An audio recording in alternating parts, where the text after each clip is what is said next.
Hi, I'm Jen Spencer, and this is Jen Spencer's 10-Minute Book Club.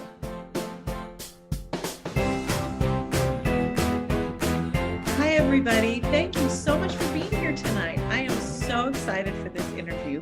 I'm interviewing Julie Christianson, and she's a relatively new author, but she's written 4 super fun books, and we're going to be talking about her writing journey and a lot about her books tonight. So I'm really excited for the interview. If you ask a question or leave a comment in the comment section below, you'll automatically be entered to win a paperback copy or an ebook copy of the Mostly Real McCoy, which is the first book in Julie's series.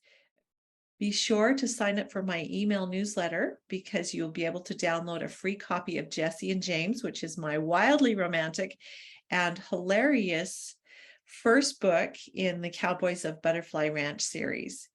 You'll want to download that and read it because the second book in the Cowboys of Butterfly Ranch series comes out November 1st.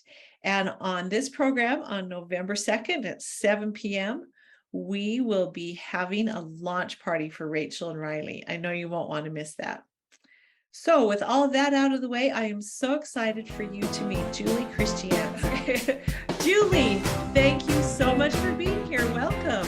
Thank you so much for having me. This is exciting. Oh, I am so excited to have you. I love meeting new authors. I love talking about books. This is just my favorite time of the week. So it's just great. So tell us a little bit about yourself and maybe how you got into writing, and then we can talk about your book.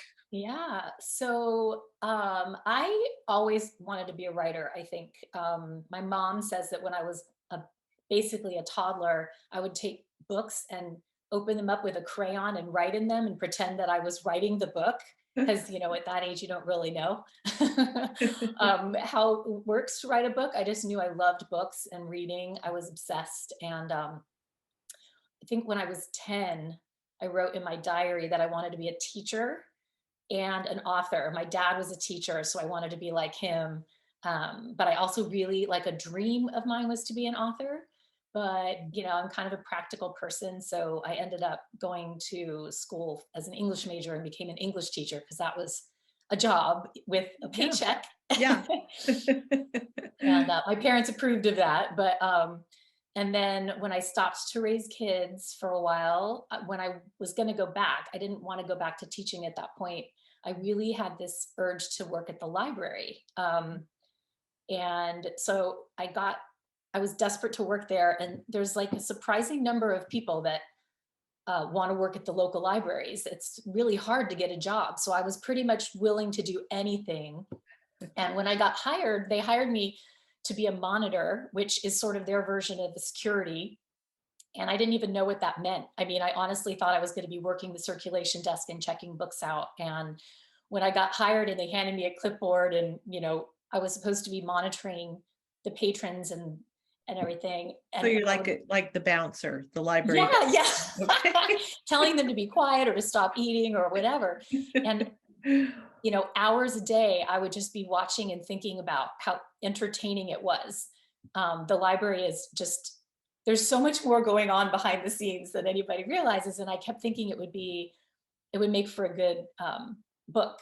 And so when our library shut down during the pandemic and I had nothing to do, I just decided I wanted to try to write sweet rom-coms.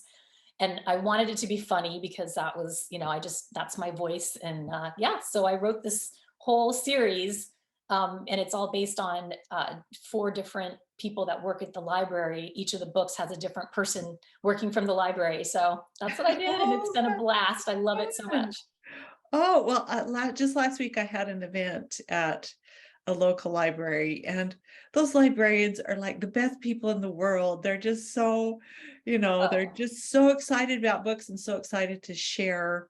Incredible. I have so much respect for librarians. When you're working at a library, a lot of people just assume everyone there is a librarian, and I would have to tell them, absolutely not.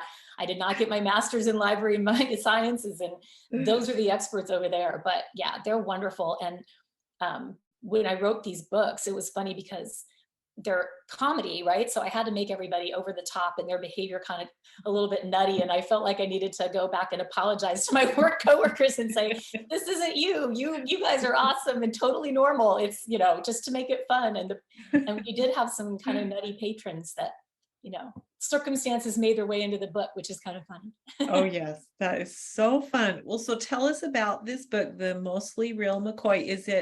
It's the first book in this series? It's this, yes, the Mostly Real McCoy.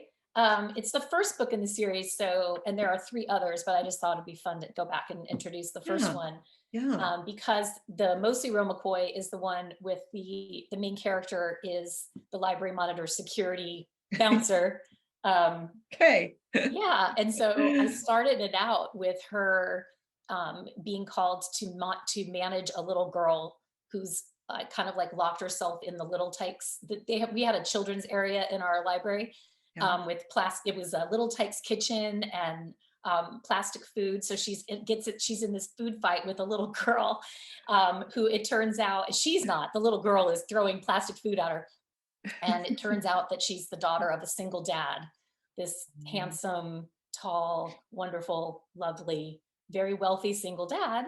And he ends up needing help because the wife had left a while ago, and then his mom had just moved back to her hometown. So he's in need of help with his little girl, and he hires her. And for many reasons, obvious reasons on the surface, and then kind of reasons that are revealed later on in the book, they can't be together. That's just not appropriate. But they fall in love, and it's meant to be, because it's a happily ever after, as always in a romance. So it was super fun writing that, and especially with the little girl in it. I was nervous about including a child in the book, but she turned out to be one of my favorite characters to write. So Yeah, sometimes they can be a little bit too cloying or yes, but yeah.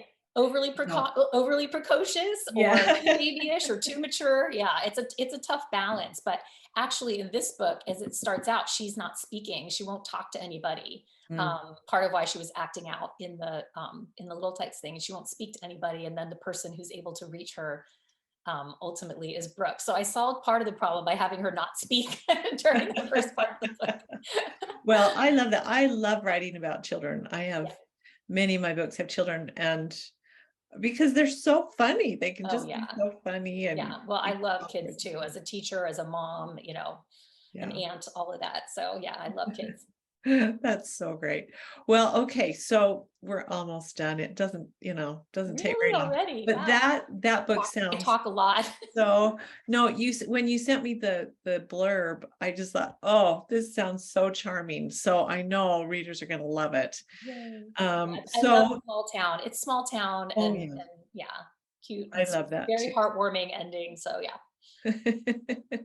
So, what is give me a Netflix or some other, streaming service show that you would binge watch?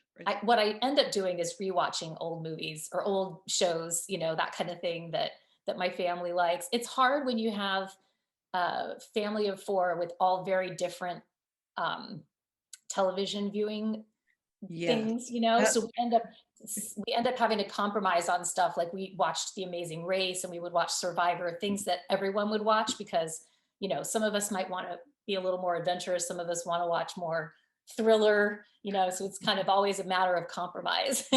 yeah, that is so true. Well, that is one really nice thing about being an empty nester is, Yeah, me and my husband are just the two who have to decide. So that's right. our Exactly. tastes are very similar. So, Yeah. well, okay. So what's your favorite romantic movie? That probably The Princess Bride. I love The Princess Bride, especially as a rom-com author. I like the quirkiness of it, and the humor in it, along with, just a delightful love story. Mhm. And yeah, I love that. I do love that one. And there are so many quotable lines in that movie. It's so charming. Yes. I Yeah. had another author just a few weeks ago. That was her favorite too. So Oh yeah. Yeah, no, I love it. In fact, when my daughter was little, I used to play that movie, and she went to school and they were talking about who's your favorite princess, and all the girls were naming Ariel and Belle and Cinderella and Moana, and my daughter said Buttercup. And they were like, who? That. I got to get her up on Disney princesses, I guess, and do a little more of that. So I know. That's so great. Well, Julie, thank you so much for being here. Oh, hold on. I have one more question. oh, okay. This is the question I ask everyone. Uh-huh. You're stuck on a desert island. Would you rather have a lifetime supply of chocolate or toilet paper? Oh my gosh. Okay, so I love peanut M&Ms. That's my guilty pleasure every night. Um, but I would have to pick toilet paper over peanut M&Ms because I mean, that's just practical. It makes sense. If it were potato chips, that might be harder for me because I'm Oh. actually really I love chips, all kinds of chips. But yeah, Mm. I'm going to go with the toilet paper and have to give up peanut M&Ms and just basically stay away from deserted islands in the first place. Yeah, so you can have both. It's so Right. true. Yeah, absolutely. Thank you for Well, that.